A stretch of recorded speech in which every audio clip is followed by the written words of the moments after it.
Jujurnya saya tak tahu apa keputusan dia hari ni. Saya tak pernah tanya, saya tak pernah tanya dia. Jadi hari ni saya baru tahu. Malah saya sebenarnya lebih bersedia, dah bersedia kalau dia nak teruskan lah. Tadi bila dia cakap macam ni, saya kena fikir langkah seterusnya dan kena melalui proses yang seterusnya lah. Kami baru keluarkan, jadi saya pun tak expect apa-apa. Jadi bagi saya, kami mohon ruang lah, mungkin ruang macam mana, sebab saya kena fikir juga kalau meneruskan dia akan jadi benda yang sama juga kan. Jadi saya kena fikir, kena berbincang balik macam mana lah. Yalah, jadi macam pusing-pusing benda sama lah kan. Jadi kalau boleh kita nak keluar lah daripada benda-benda yang toksik dah, sangat toksik kan. Jadi saya dah buat apa yang patut saya buat, which is hari ni.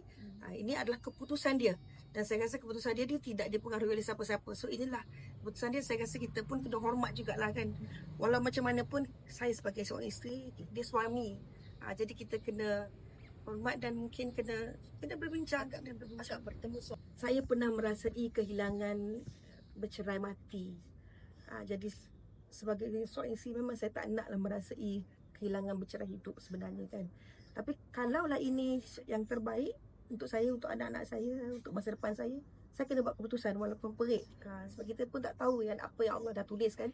Tapi yang hari ni kemudian ni, saya pun kena duduk, kena bertafakur, kena fikir macam mana. Sekurang-kurangnya saya dah jelas kat sini, saya dah buat apa yang patutnya saya buat. Saya dah nak keluar daripada circle toxic ni. Saya dah tak nak duduk dalam ni. Tapi ini keputusan doktor sendiri.